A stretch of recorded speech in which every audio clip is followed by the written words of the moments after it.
Good morning. My name is Steve Pennington. I'm Professor of Proteomics in the UCD Conway Institute in the School of Medicine, University College Dublin. And it's my pleasure this morning to give you a brief presentation on the development of a multiplexed mass spectrometry MRM panel for measurement of protein biomarkers in inflammatory arthritis. Some of the work I'll be describing is being undertaken in a small UCD spin-out company called Achuros, and Achuros' aim is to develop and deliver multiplexed blood protein tests to patients for patient benefit.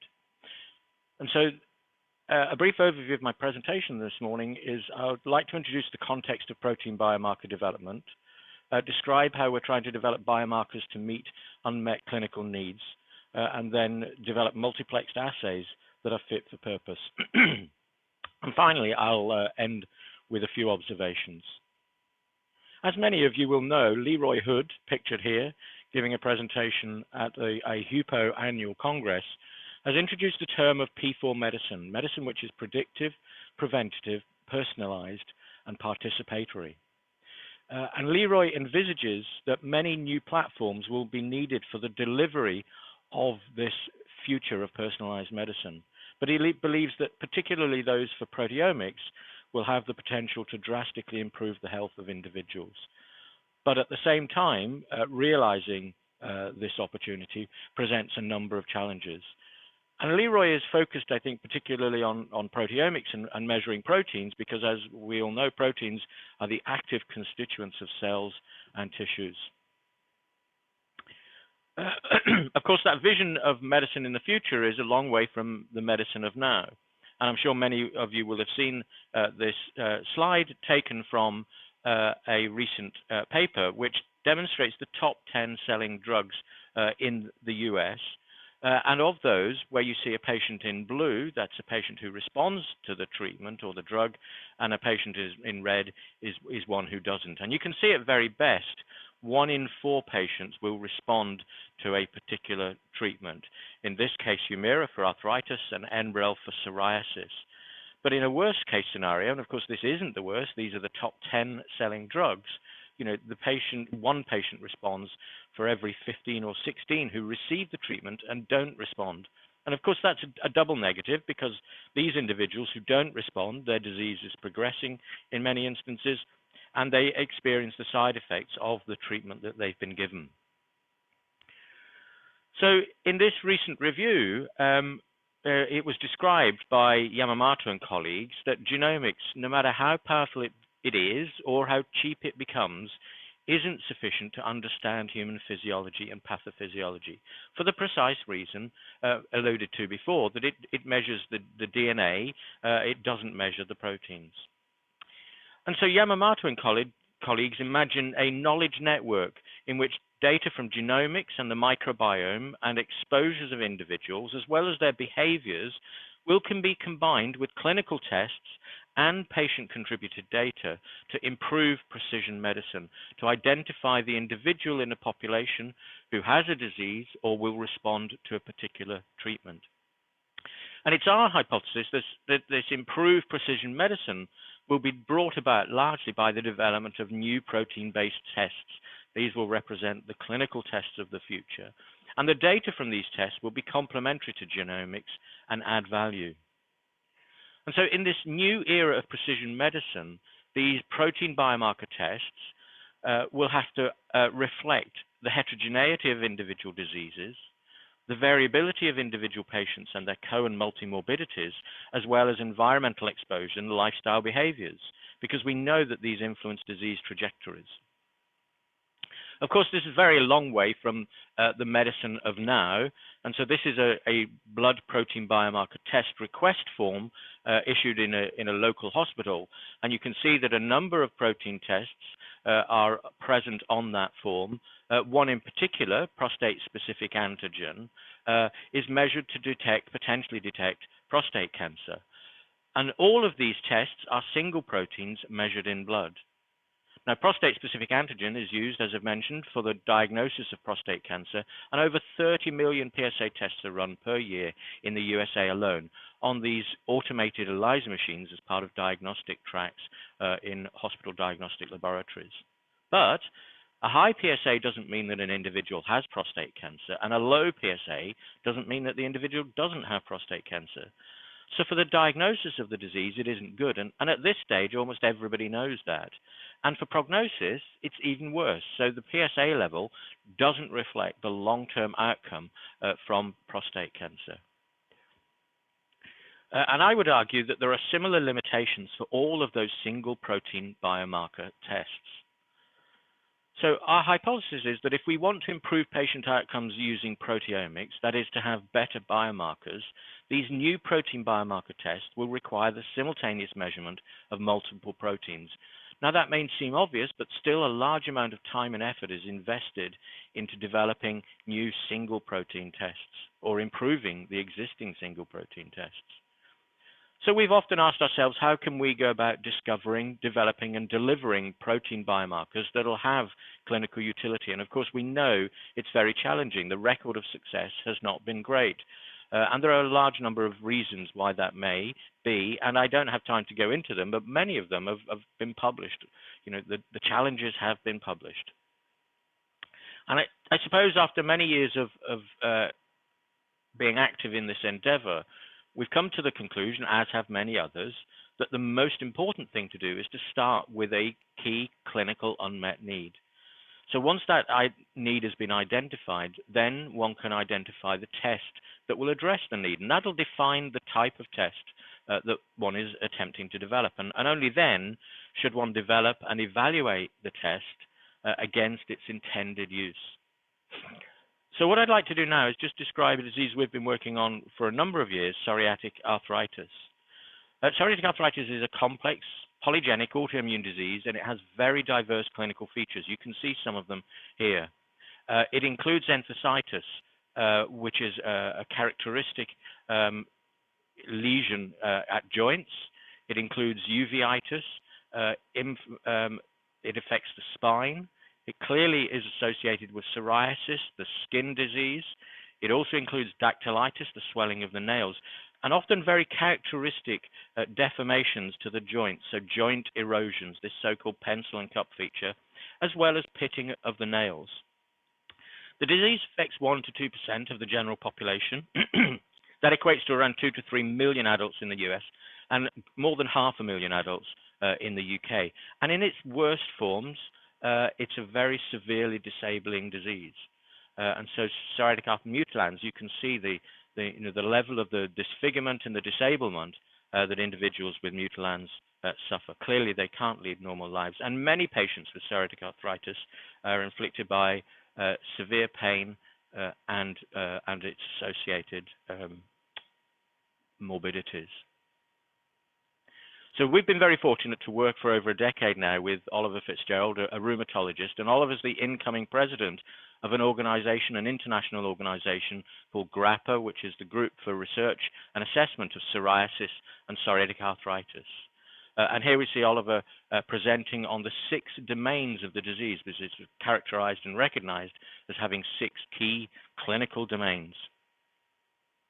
And many of that's in terms of our future of trying to apply precision medicine to clinical needs in psoriatic disease has been articulated in a series of publications from GRAPPA and associated individuals, including the GRAPPA Collaborative Research Network.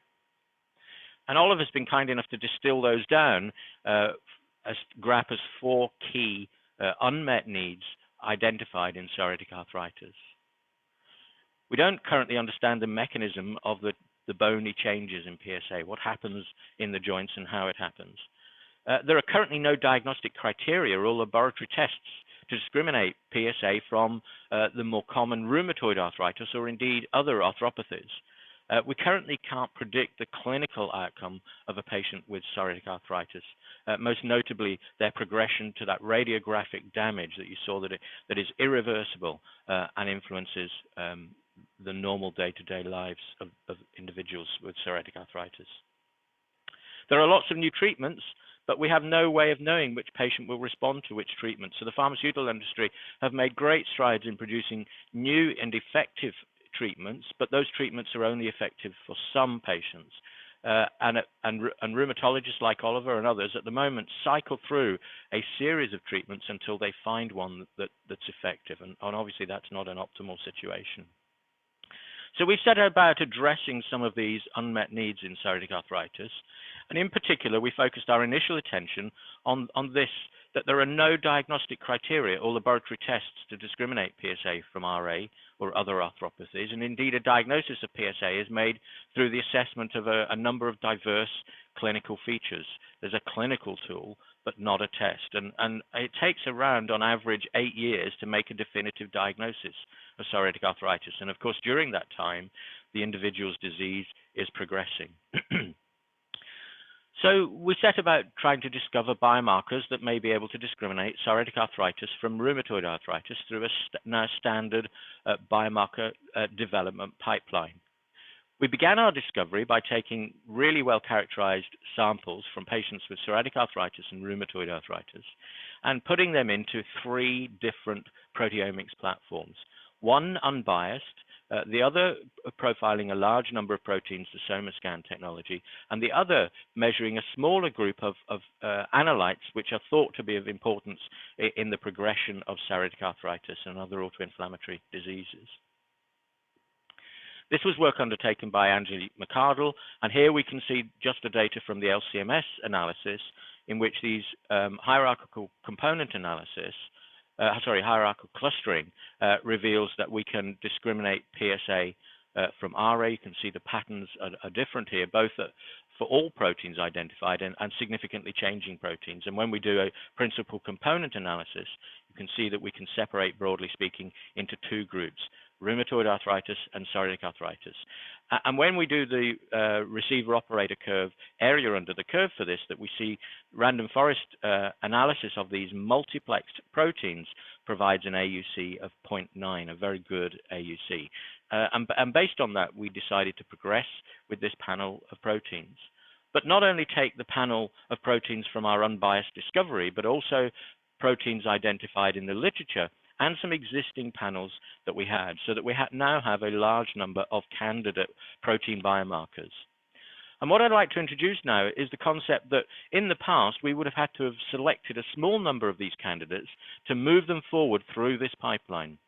But with a technique called multiple reaction monitoring, MRM, executed on a triple quad mass spectrometer, we can now develop assays for most, if not all, of the candidate biomarker proteins that we've identified.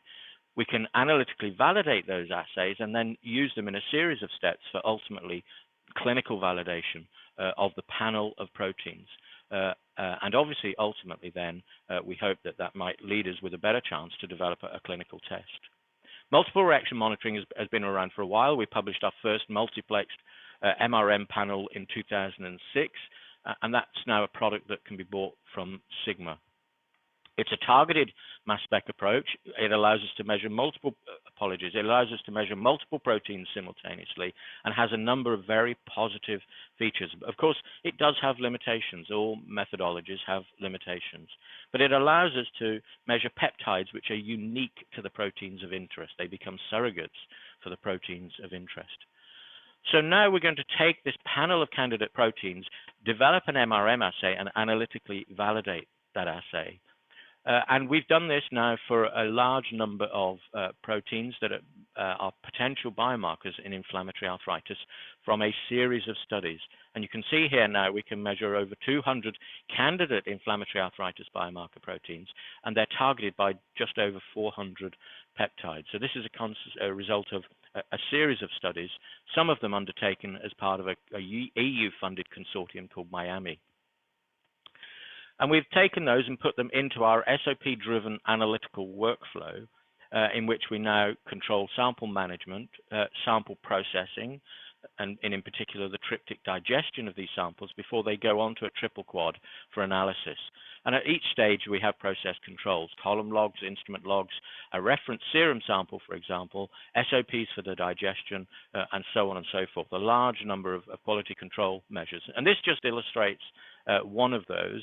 which is where we take a reference serum sample, an Aturos reference serum sample, and digest it and measure it over a 7-day period on the mass spectrometer.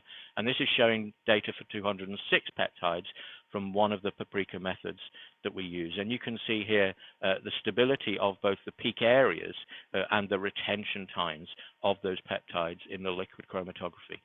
That's important because it gives us the opportunity then to automate the analysis of the integration of the areas under those individual peptide transition peaks. And just to illustrate, we can very quickly develop assays for proteins of potential interest, and this is for C-reactive protein, an inflammatory marker, where over a period of a few days we developed an MRM assay, this showing the peptide peak and the transitions, and the CV of the areas of the measurements of that, but perhaps more importantly, the comparison of the measurements of CRP done by MRM versus an ELISA on a Roche Diagnostics platform, and we can see close similarity between the two methodologies. So this is the Paprika method, 206 proteins, over 400 endogenous peptides. These are the conditions, with a mean retention time CV of 0.1% and a mean peak area across all of the peptides of less than 10%. The sample-to-sample assay time is 72 minutes for measuring all of these 206 proteins. So now what we can do with this sort of analytically validated assay, and we do other steps of analytical validation that I haven't had time to go into, is we now use it for clinical evaluation. And this is some clinical evaluation undertaken by Anna Kwasnick, in which the Paprika assay was applied to just under 170 patients from completely new cohorts, randomization of the sample prep and the LCMS analysis, and blinded to the category of patient, just known that they were A or B, and we undertook 14 separate days of mass spec time, and that's because we did lots of QC with overlap. And now when we run random forest analysis of the multiplex protein data, the raw AUC is about 0.84. When we normalize for loading, that is the total protein, we can see it's 0.852. Apologies, a decimal point missing there. And when we normalize it for total serum protein, we can see that the AUC is 0.9. So UCD have filed a patent application, and that patent has been licensed to Aturos. And so the next steps then are to undertake a clinical validation study. We anticipate that'll be on around 1,000 patient samples. We have access to high quality clinical samples and the clinical expertise associated with the GRAPPA group. And of course, this group is the group that sets the guidelines for the management of patients with psoriatic arthritis.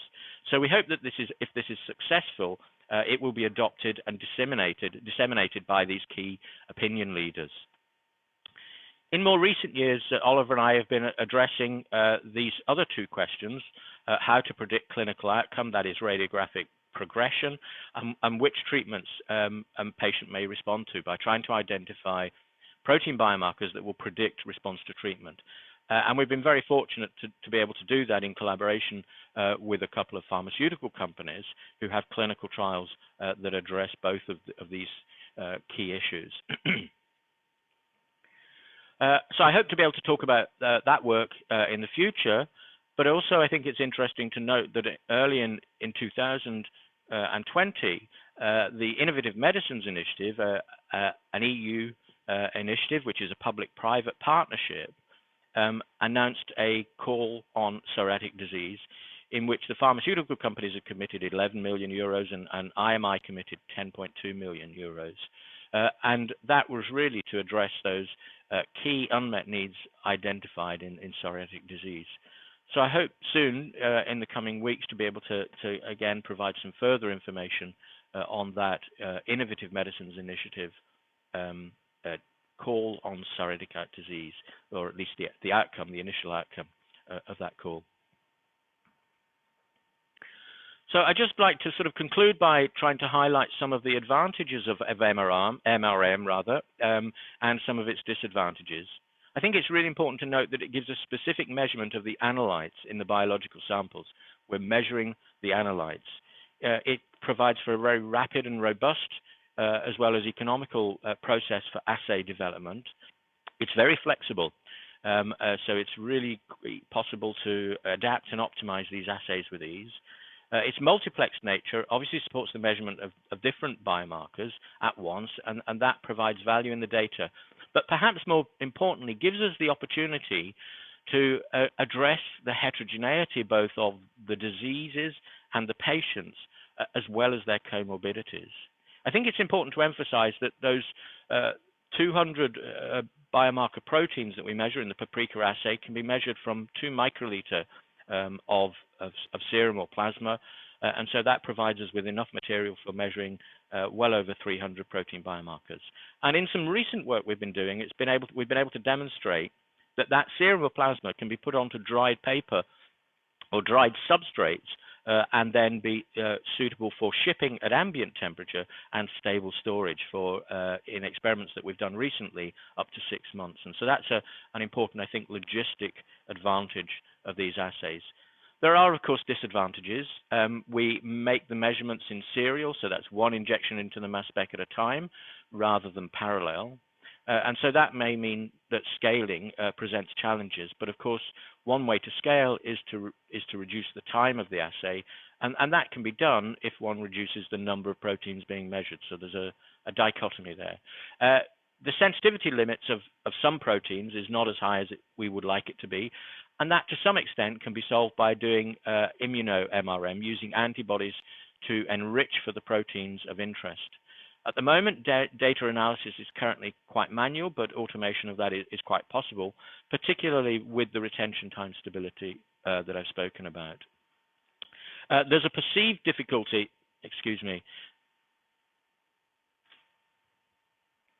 There's a perceived difficulty in operating the instrumentation, but machines, materials, and methods will ultimately support automation of that. And the instrumentation is seen as expensive. On one side, one could argue that these high-value advanced diagnostic tests would justify that cost, but actually when one works out the cost per assay for the investment in the instrumentation, the cost per assay is very modest. Of course, the instruments need to be maintained to stay operational. And again, there may be ways of improving that process. So in conclusion, we obviously believe that MRM assays are faster, require less sample material, have greater multiplexing capability with ease, give fewer false positives because we know what we're measuring, and can be offered at relatively a lower cost compared to antibody-based alternatives. And ultimately, we believe that the MRM platform may actually be the platform on which the clinical test is performed, not just the route to which we might identify the protein components of that clinical test, but the platform on which the test is measured. And indeed, a number of mass spectrometry manufacturers have been developing instrumentation. In this case, Thermo Fisher's Cascadian, that looks much more like a clinical analyzer, and similarly PerkinElmer mass spectrometers that may be more appropriate for a clinical diagnostics laboratory environment. I think it's important to emphasize that mass spec triple quads are already used in hundreds of hospital labs, doing millions of tests per annum for things like vitamin D and immunosuppressants, and 5 of the 9 mandated neonatal screening tests. So 9 neonatal tests are mandated, and 5 of those are performed on mass spectrometers. So we can see with the development of these new diagnostic lab platforms potentially, we believe that there's a possibility that proteins and peptides may be the next analytes to be measured on these kinds of platforms. Just then to summarize, Aturus, as the small spin-out company, is developing a pipeline of patented advanced diagnostic tests in psoriatic arthritis, in prostate cancer, and licensing in a test in diabetes, the ProMarker D test. So I just end with my key messages. We know that many new tests are needed to support a new era of precision medicine, and they'll measure multiple biomarkers, not single markers, and not just proteins. We know that gene-based tests are very good in some domains, but we believe that protein-based tests will be complementary and add value, that together they'll be better. And mass spectrometry has already made a huge impact on many clinical tests, and it's poised to do the same for new multiplexed protein tests. So I think it just remains for me to acknowledge Oliver Fitzgerald, all of the teams that have been working locally, both clinical, science, Agilent Technologies for providing access to the platform. The statistics, which I didn't get a great deal of time to talk about, Bayesian statisticians Belinda Hernandez and Andrew Parnell, and a series of external collaborators. But perhaps most importantly, to acknowledge the patients themselves for providing the material that we need, that's required for being able to do this test development. And finally, to acknowledge the small team in Aturos, Orla Coleman, James Waddington, Joy Zhu, and Bruno Wunderwald, our current statistician and data analysis. And of course, finally, again, Oliver Fitzgerald himself. And to thank you for your attention. Thank you.